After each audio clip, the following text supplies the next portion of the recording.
Hi കൂട്ടുകാരെ, എല്ലാവർക്കും ചക്കട്ടാസ് വേൾഡിലേക്ക് സ്വാഗതം. ഇന്ന് നമ്മൾ മീൻ പിടിക്കാൻ പോയിരുന്നു. അങ്ങനെ കുറേ വയമ്പ് ചെറിയ ചെറിയ പരലുകളൊക്കെ കിട്ടി. ഏകദേശം 1.5 കിലോ ഒക്കെ ഉണ്ടാവും. ഇനിയിപ്പോൾ അതിനെ മുറിച്ചെടുക്കുന്ന പരിപാടിയിലാണ്. ഞാൻ മുറിച്ച് തുടങ്ങി. ഇത് ഭയങ്കര ബുദ്ധിമുട്ടാണ്. മുറിച്ചെടുക്കാൻ ഒരു 2 മണിക്കൂറൊക്കെ ഇരിക്കണം. കാരണം ചെറിയ ചെറിയ, പക്ഷേ ഇത് മുറിച്ചെടുത്ത് അല്ല വറുത്ത് കഴിഞ്ഞാൽ നല്ല ടേസ്റ്റാണ്.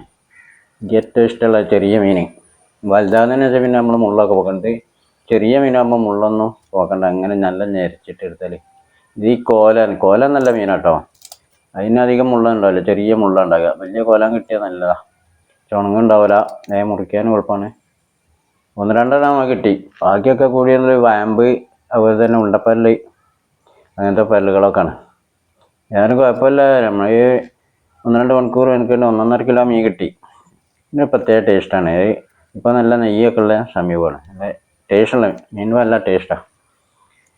അപ്പോൾ നമ്മൾ വീട്ടിൽ കൊണ്ടുപോകാൻ പോയപ്പോൾ നമ്മൾ മുറിച്ച് കഴിഞ്ഞ് റെഡിയാക്കണം. അത് ഇന്ന് മുറിച്ചിട്ടില്ലെങ്കിൽ നാളേക്കായാലായി മുറിക്കാൻ വലിയ ബുദ്ധിമുട്ടാണ്. ഫ്രിഡ്ജിൽ വെച്ചാൽ ഇപ്പം തന്നെ ഫ്രഷായിട്ട് മുറിച്ചാലല്ലേ പെട്ടെന്ന് മുറിച്ചെടുക്കാൻ. പെട്ടെന്നൊന്നും ആവില്ല.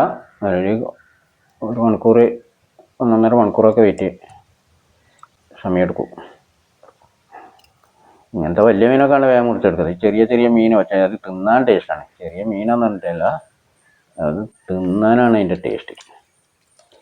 ഏകദേശം പകുതിയൊക്കെ ആയി. ഇനി പകുതി കൂടി ഉണ്ട്. ഇരുന്നിട്ടാണെങ്കിൽ വേദന ആകുകയും ചെയ്യാം.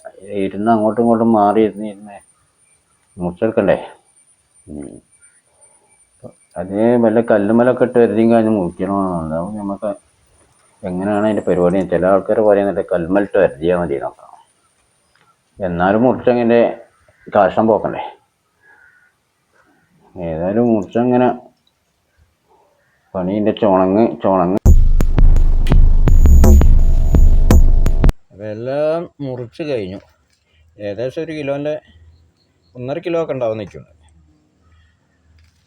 എല്ലാം ഫ്രൈ ആക്കിയിട്ട് ഇങ്ങനെ തിന്നണമല്ല. ഈ മറ്റേ കോലാന് കിട്ടിയത് നല്ല ഇതാണ്. ഒരു സൂപ്പർ സാധനം കോലാന്.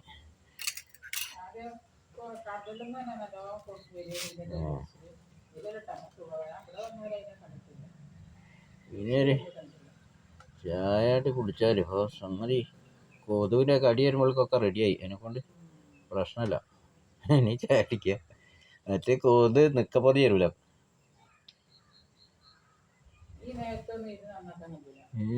കൊതിപ്പോൾ വരും. അതുകൊണ്ട് ചായ കുടിയാണ്. ചായയും ബിസ്ക്കറ്റും. മീൻ മുട്ടി കഴിഞ്ഞപ്പോഴേക്ക് ചായയും ബിസ്ക്കറ്റും കിട്ടി. അടിപൊളിയാ. അപ്പോൾ ചായയും ബിസ്ക്കറ്റും കഴിച്ച് ഇപ്പോൾ രാത്രിയൊക്കെ മീനൊക്കെ ഫ്രൈ ആക്കണം. മീനൊക്കെ വറുത്തിട്ടുണ്ടെങ്കിൽ കഴിക്കൽ. അതേ വറവ് തുടങ്ങിയിട്ടോ.